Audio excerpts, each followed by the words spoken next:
Hi all, welcome back to Ammu's and Appo's world. അപ്പോൾ എല്ലാവർക്കും സുഖമാണെന്ന് വിശ്വസിക്കുന്നു. അപ്പോൾ ഞാനിന്ന് ചെയ്യാൻ പോകുന്നത് ഒരു പ്രോൺ റോസ്റ്റാണ്. അപ്പോൾ ഇത് കറി വെച്ചാലും ഫ്രൈ ചെയ്താലും റോസ്റ്റ് ചെയ്താലും വളരെ ടേസ്റ്റാണ്. അപ്പോൾ നിങ്ങൾക്ക് എല്ലാവർക്കും ഇഷ്ടപ്പെടുമെന്ന് കരുതുന്നു. ഫ്രീ ടൈമൊക്കെ കിട്ടുമ്പോൾ എല്ലാവരും ഒന്ന് പരീക്ഷിച്ച് നോക്കുക. കുക്കിങ്ങൊക്കെ ഇഷ്ടമുള്ളവർക്ക് പല രീതിയിൽ വെച്ച് നോക്കാൻ വളരെ ഇഷ്ടമായിരിക്കും. അപ്പോൾ നിങ്ങൾക്ക് എന്തായാലും ഇഷ്ടപ്പെടും. കുട്ടികൾക്കൊക്കെ ഒരുപാട് ഇഷ്ടപ്പെടുന്ന ഒരു റെസിപ്പിയാണിത്. അപ്പോൾ എൻ്റെ ഈ വീഡിയോ ആദ്യമായിട്ടാണ് കാണുന്നതെങ്കിൽ ഒന്ന് സബ്സ്ക്രൈബ് ചെയ്യാൻ മറക്കരുത്. അതിനടുത്തുള്ള ബെൽ ബട്ടൺ അമർത്തി കഴിഞ്ഞാൽ നിങ്ങൾക്ക് എൻ്റെ പുതിയ വീഡിയോയുടെ നോട്ടിഫിക്കേഷൻ കിട്ടുന്നതായിരിക്കും. അപ്പോൾ നമുക്കിനി വീഡിയോയിലോട്ട് പോകാം. അപ്പോൾ നമ്മുടെ റെസിപ്പിയുടെ ആവശ്യത്തിന് വേണ്ടിയിട്ട് ഞാൻ 1 കിലോ പ്രോൺസ് ആണ് എടുത്തിരിക്കുന്നത്. ഇത് വൃത്തിയാക്കി തോടൊക്കെ മാറ്റി വരുമ്പോഴത്തേനും പകുതിയാകും. അപ്പോൾ നമുക്കിത് എങ്ങനെയാണ് ക്ലീൻ ചെയ്യുന്നതെന്നും കൂടെ നോക്കാം. അപ്പോൾ ആദ്യം ഞാൻ അതിൻ്റെ തോടൊന്ന് കളയാം.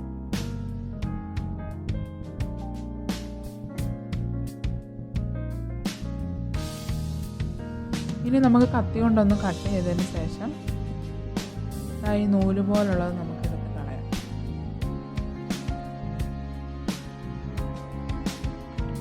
ഇനി നമുക്ക് ഓരോന്നോരോന്നായിട്ട് ഇതേപോലെ എല്ലാം ക്ലീൻ ചെയ്തെടുക്കണം.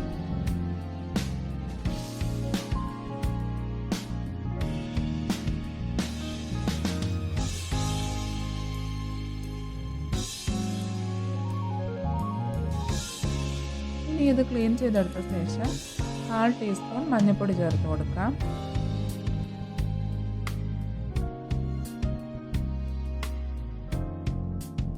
ഒരു ടീസ്പൂൺ മുളക് പൊടി ചേർത്ത് കൊടുക്കാം. ഇതിലേക്ക് 1/2 ടീസ്പൂൺ കുരുമുളക് പൊടി ചേർത്ത് കൊടുക്കാം. ആവശ്യത്തിന് ഉപ്പും കുറച്ച് നാരങ്ങ നീരും കൂടി ചേർക്കാം. ഇനി ഇത് നമുക്ക് നന്നായിട്ടൊന്ന് ഇളക്കി കൊടുക്കാം.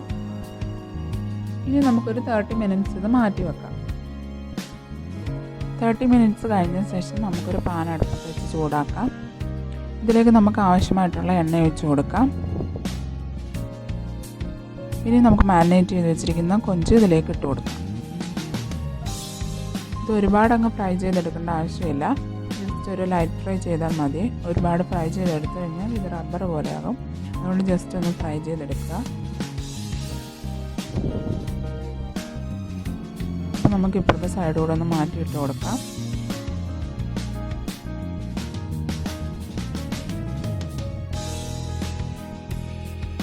ഞാനിത് ചെറുതായിട്ടൊന്ന് ഫ്രൈ ചെയ്തെടുത്തിട്ടുണ്ട്. ഇനി നമുക്ക് വേറൊരു പാത്രത്തിലേക്ക് മാറ്റാം.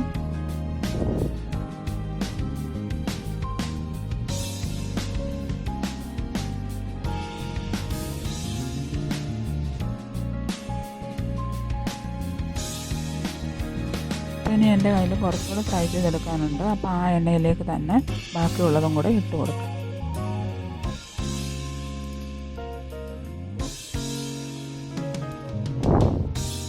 ഇതും കൂടെ 2 സൈഡും മറിച്ചിട്ട് ചെറുതായിട്ടൊന്ന് ഫ്രൈ ചെയ്തെടുക്കാം.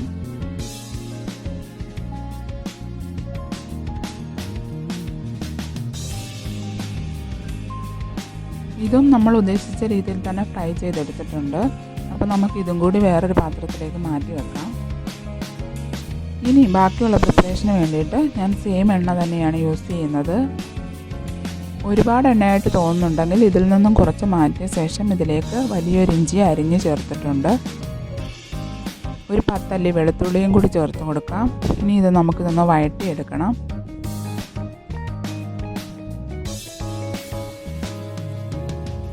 ഒരു 2 പച്ചമുളക് കീറിയതും കൂടെ ഇട്ട് കൊടുക്കാം. ഇനി ഇതിലേക്ക് 2 സവാള ചെറുതായിട്ട് അരിഞ്ഞ് ചേർത്തിട്ടുണ്ട്. ഇതും കൂടി ഇട്ട് കൊടുത്തതിന് ശേഷം നമുക്ക് നന്നായിട്ടൊന്ന് വഴറ്റിയെടുക്കാം.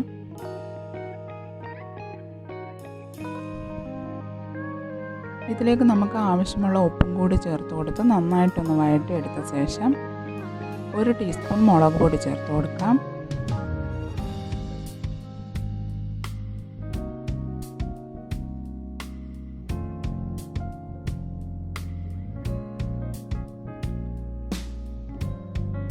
ഇനി ഇതിലേക്ക് നമുക്ക് 1/4 ടീസ്പൂൺ മഞ്ഞൾപ്പൊടി കൂടി ചേർത്ത് നന്നായിട്ടൊന്ന് വഴറ്റിയെടുക്കാം. ഇതിൻ്റെ പച്ചക്കുത്തൊന്ന് മാറുന്നിടം വരെ നമുക്ക് നന്നായിട്ട് ഇളക്കി കൊടുക്കാം.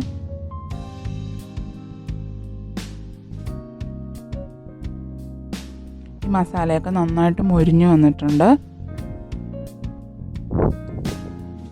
ഇനി നമുക്കിതിലേക്ക് ഒരു തക്കാളി അരിഞ്ഞു ചേർക്കാം. ഇനി ഇതും കൂടി നമുക്ക് മിക്സ് ചെയ്ത് നന്നായിട്ടൊന്ന് വഴറ്റിയെടുക്കണം. ഇനി ഇത് 2 മിനിറ്റ് നമുക്കൊന്ന് അടച്ചു വെച്ച ശേഷം നമുക്കിത് തുറന്ന് നോക്കാം. ഇതിലേക്ക് നമുക്ക് ഫ്രൈ ചെയ്ത് വെച്ചിരിക്കുന്ന കൊഞ്ചിട്ട് കൊടുക്കാം.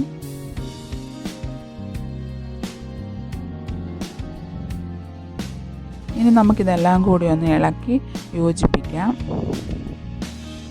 ഇനി ഒന്നുകൂടി ഒന്ന് അടച്ചു വെച്ച് വേവിക്കണം. ഒരു 3 മിനിറ്റ് കഴിഞ്ഞ ശേഷം നമുക്കൊന്ന് തുറന്ന് നോക്കാം. ഇതിലേക്ക് നമുക്ക് 1/2 ടീസ്പൂൺ കുരുമുളക് പൊടി, 1/2 ടീസ്പൂൺ ഗരം മസാല കൂടി ചേർത്ത് കൊടുക്കാം. ഇനി ഇതിലേക്ക് ആവശ്യമുള്ള കറിവേപ്പില കൂടി ചേർത്ത് കൊടുക്കാം. ഇനി ഇത് നന്നായിട്ടൊന്ന് മിക്സ് ചെയ്തെടുക്കാം. നന്നായിട്ടൊന്ന് ഇളക്കി യോജിപ്പിക്കാം. ഒരു 2 മിനിറ്റ് നമുക്കൊന്ന് അടച്ചു വെച്ച് വേവിക്കാം. അതിനുശേഷം നമുക്കൊന്ന് തുറന്ന് നോക്കാം. ഇനി നമുക്കിത് നന്നായിട്ടൊന്ന് ഇളക്കി കൊടുക്കാം. അപ്പോൾ നമ്മുടെ കൊഞ്ച് റോസ്റ്റ് നമ്മൾ ഉദ്ദേശിച്ച രീതിയിൽ തന്നെ വന്നിട്ടുണ്ട്. അപ്പോൾ നിങ്ങളെല്ലാവരും ഒന്ന് ട്രൈ ചെയ്ത് നോക്കുക. അപ്പോൾ എൻ്റെ ഈ റെസിപ്പി എല്ലാവർക്കും ഇഷ്ടപ്പെടുമെന്ന് കരുതുന്നു. ഇഷ്ടപ്പെട്ട് കഴിഞ്ഞാൽ ലൈക്ക് ചെയ്യാൻ മറക്കരുത്, കമൻറ്റ് ചെയ്യുക, ഷെയർ ചെയ്യുക. ചാനൽ ആദ്യമായിട്ടാണ് കാണുന്നതെങ്കിൽ സബ്സ്ക്രൈബ് ചെയ്യാനും മറക്കരുത്. ഇനി നമുക്ക് അടുത്ത വീഡിയോയിൽ കാണാം. Tata, bye bye.